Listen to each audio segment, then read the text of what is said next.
ಬಂದಿಲ್ಲ ಅಂತ ಯಾಕೆ ಹೇಳ್ತಿದ್ದಾಳೆ ನಾನು? ಆರ್ಯ, ಬನ್ನಿಮ್ಮ. ನೀನು ಹೇಳಿದ್ದು ಮಾನಸಿಗೆ ಸಮಾಧಾನ ಮಾಡೋಕ್ಕೋಸ್ಕರ ತಾನೆ? ನೀನು ಆಫೀಸ್ಗೆ ಹೋಗದೆ ಇರಲ್ಲ ಅಲ್ವಾ? ಇಲ್ಲಮ್ಮ, ನಾನು ಬರೀ ಸಮಾಧಾನಕ್ಕಾಗಿ ಹೇಳಲಿಲ್ಲ. ಆದರೆ ಆರ್ಯ, ಹರ್ಷನ್ಗೆ ಯಾಕೋ ಅಷ್ಟೆಲ್ಲ ಜವಾಬ್ದಾರಿ ಕೊಡೋದು ನನಗೆ ಯಾಕೋ ಸರಿ ಅನ್ನಿಸ್ತಿಲ್ಲ. ಜವಾಬ್ದಾರಿ ವಹಿಸಿದ್ರೆ ತಾನೇ ಅವನ ಸಾಮರ್ಥ್ಯ ತಿಳಿಯೋದು. ಎಷ್ಟೇ ಆದರೂ ಅವನಲ್ಲಿ ವರ್ಧನ್ ವಂಶದ ರಕ್ತ ಹರಿತಾ ಇದೆ. ನೀವು ಚಿಂತೆ ಮಾಡೋ ಅವಶ್ಯಕತೆ ಇಲ್ಲಮ್ಮ. ಅದು ಹೇಗೆ ನಿಭಾಯಿಸ್ತಾನೋ ಏನೋ. ನಿನಗೂ ಅದೇ ಚಿಂತೆ ಕಾಡ್ತಾ ಇದೆಯಾ? ಇಲ್ಲಮ್ಮ, ನನಗೆ ಬೇರೆದೇ ಚಿಂತೆ. ಚಿಂತೆನಾ? ಅಂದರೆ ನಮಗೆ ತುಂಬ ಬೇಕಾದವರು ನಮ್ಮಿಂದ ಏನೋ ಮುಚ್ಚಿಟ್ಟಾಗ ನಾವು ಮೋಸ ಹೋದ್ವಿ ಅನ್ನೋ ಭಾವನೆ ಇದೆ ಅಲ್ಲಮ್ಮ. ಅದು ಯಾಕೆ ಅಂತ. ಅವ್ರು ನಮ್ಮಿಂದ ಮುಚ್ಚೋಡೋಕ್ಕೆ ಏನು ಕಾರಣ ಇರ್ಬೋದು? ಅವ್ರಿಗೆ ನಮ್ಮ ಮೇಲೆ ನಂಬಿಕೆನೇ ಇರಲ್ವಾ? ಅಥವಾ ನಮಗೆ ಹೇಳಲೇಬಾರ್ದು ಅಂಥದ್ದೇನಾದರೂ ಆಗಿರುತ್ತಾ?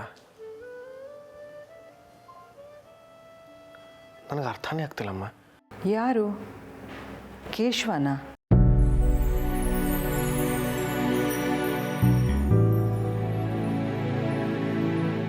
ನಮ್ಗೆ ಹತ್ರ ಆದವರು ಅಂತ ಅಂದಮೇಲೆ, ಅವ್ರು ಮುಚ್ಚಿಡ್ತಿದ್ದಾರೆ ಅಂತ ಗೊತ್ತಾದ ಮೇಲೆ ಹೀಗೆ ಕೋಣೆಯಲ್ಲಿ ಕೂತು ಯೋಚಿಸಿದ್ರೆ ಏನು ಪ್ರಯೋಜನ?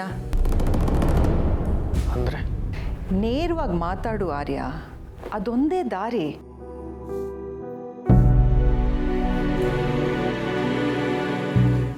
ಸರಿಮ್ಮ.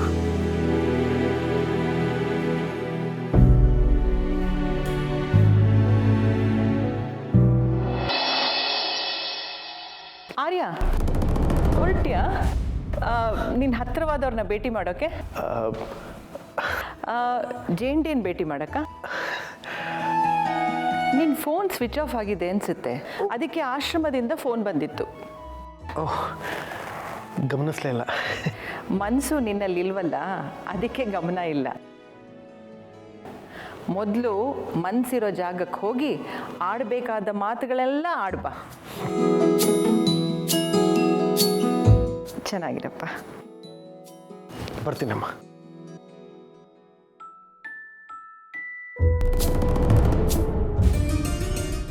ಹೆಸರಿಗೆ ಮಾತ್ರ ಆಫೀಸ್, ಹರ್ಷನ್ ಜವಾಬ್ದಾರಿ ನಿಭಾಯಿಸೋದೆಲ್ಲ ಹೇಗಿದ್ರು ಇವರೇನೆ. ನನ್ನ ಗಂಡನ ಮೇಲೆ ಅನುಮಾನ ಅನಿಸುತ್ತೆ, ಅದಕ್ಕೆ ಸೂಪರ್ವೈಸ್ ಮಾಡೋಕ್ಕೆ ಹೋಗ್ತಿದ್ದಾರೆ. ಪರ್ಫೆಕ್ಟ್ ಆಗಿರಬೇಕು ಒಪ್ಕೋತೀನಿ, ಅದಕ್ಕೆ ಅಂತ ಎಲ್ಲಾದ್ರ ಮೇಲೂ ಡೌಟ್ ಪಡೋದಲ್ಲ ಹರ್ಷ. ಈಗ ಆಲ್ರೆಡಿ ನೀನು ಏನು ಮಾಡ್ತಿದ್ಯಾ ಅಂತ ತಿಳ್ಕೊಳ್ಳೋದಕ್ಕೆ ನಿಮ್ಮ ದಾದಾ ಸೂಟ್ ಹಾಕ್ಕೊಂಡು ಹೊರಟಿದ್ದಾರೆ. ಹಾಗೇನಿಲ್ಲ ಮನ್ಸಿ, ಹಾಗೆ ಇರೋದು. ಇವ್ರು ಸಾಲದು ಅಂತ ಇದರೆಲ್ಲ ಮೀರಾ ಬೇರೆ. ನೀನು ಎಲ್ಲ ಕೇಸ್ದಲ್ಲೂ ಅವಳು ಇಂಟರ್ಫಿಯರ್ ಆಗ್ತಾಳೆ. ಅವಳು ನಿನ್ನ ಏನು ಅಂದ್ಕೊಂಡಾಳೆ ಹರ್ಷ? ನಿನಗೆ ಯಾವುದೇ ರೀತಿ ಡಿಸಿಷನ್ ಮೇಕಿಂಗ್ ಎಬಿಲಿಟಿ ಇಲ್ಲ ಅಂತನಾ?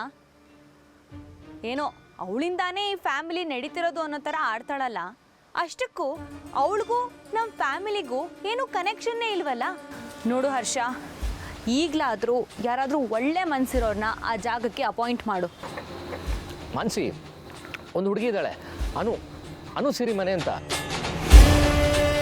She is good. ಅವಳ ಕೈಗೆ ಯಾವ ಪ್ರಾಜೆಕ್ಟ್ ಕೊಟ್ಟರು ಅದು ಸಕ್ಸಸ್ಸೇ. ಬಟ್ ಅನು ಕೆಲಸನೇ ಬೇರೆ, ಮೀರಾ ಕೆಲಸನೇ ಬೇರೆ. ಹಾಗೆ ಇನ್ನೊಬ್ಬರ ಜಾಗಕ್ಕೆ ನಾವು ರೀಪ್ಲೇಸ್ ಮಾಡೋಕ್ಕಾಗಲ್ಲ ಮಾನ್ಸಿ. ಯಾಕಾಗಲ್ಲ? ಆಫೀಸ್ ಪೂರ್ತಿ ಇವಾಗ ನಿಂದು, ನೀನೇ ಕಂಟ್ರೋಲಿಗೆ ತೊಗೊಂಡಿಲ್ಲ ಅಂದರೆ ಹೇಗೆ ಹರ್ಷ? ನಿನಗೆ ಬೇಕಾದವ್ರನ್ನ ಬೇಕಾಗಿದ್ದ ಕಡೆ ಅಪಾಯಿಂಟ್ ಮಾಡು. ಒಟ್ಟಿನಲ್ಲಿ ಆ ಮೀರಾ ದರ್ಬಾರ್ ಕಡಿಮೆ ಆಗಬೇಕು. ನಾವು ನಮ್ಮ ಎಕ್ಸ್ಪೆನ್ಸಸ್ ಎಲ್ಲ ಅವಳಿಗೆ ಕೊಡೋದು ತಪ್ಪಬೇಕು. ಅರ್ಥ ಆಯ್ತಾ? ಹಾಂ, ಸ್ವಲ್ಪ ಅರ್ಥ ಆದಂಗಿದೆ. ರಿಮೆಂಬರ್ ಹರ್ಷ, ನಾವು ತಲೆ ತಗ್ಗಿಸಿದಷ್ಟು ನಮ್ಮ ತಲೆ ಮೇಲೆ ಹತ್ತಿ ಕೂರ್ತಾರೆ. ಲಿಮಿಟ್ ಮೀರಿ ಹೋಗೋರನ್ನ ನಾವು ಯಾವತ್ತೂ ಸಹಿಸ್ಕೋಬಾರ್ದು.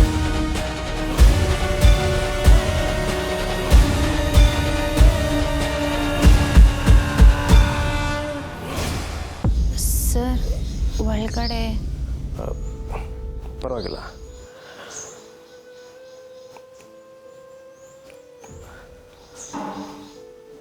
ಅನು, ಮಾತಾಡಿ ಬಗೆಹರಿಸ್ಕೊಳ್ಳೋಣ ಅಂತಂದಮೇಲೂ ನೀನು ಹೀಗೆ ಸುಮ್ಮನೆ ಇದ್ದರೆ ಹೇಗೆ? ಈಗ ನಿನ್ನ ಆರೋಗ್ಯ ಹೇಗಿದೆ? ಆಫೀಸಿಗೆ ಬರೋ ಅಷ್ಟು ಹುಷಾರಾಗಿದ್ದೀನಿ ಸರ್. ಸದ್ಯ ನಿಮ್ಮ ಮೇಲೆ ಕೋಪ ಮಾಡ್ಕೊಳ್ಳೋಷ್ಟು ಹುಷಾರಾಗಿದ್ದೀನಿ ಅಂತ ಹೇಳಿಲ್ವಲ್ಲ?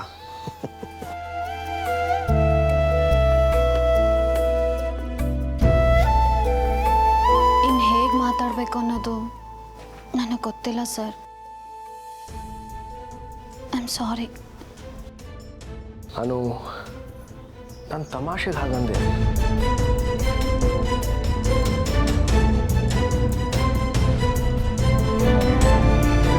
ನಿಮ್ಮ ಮೇಲಿರೋ ಗೌರವಕ್ಕೆ ನೀವು ಒಂದು ಮಾತಂದ್ರು ನನಗೆ 10ರಷ್ಟು ದೊಡ್ಡದು ಸರ್. ಅನು, ನೀನು ಹೀಗಂದರೆ ನಾನೀಗ ಏನು ಹೇಳಬೇಕು ಅಂತಲೇ ಗೊತ್ತಾಗ್ತಿಲ್ಲ. ನಿಜ ಹೇಳಬೇಕು ಅಂತಂದರೆ ನಾನು ಇಲ್ಲಿಗೆ ಬಂದಿರೋದು ನನಗಾಗಿರೋ ಗೊಂದಲನ ಸರಿಪಡಿಸೋಕ್ಕೆ.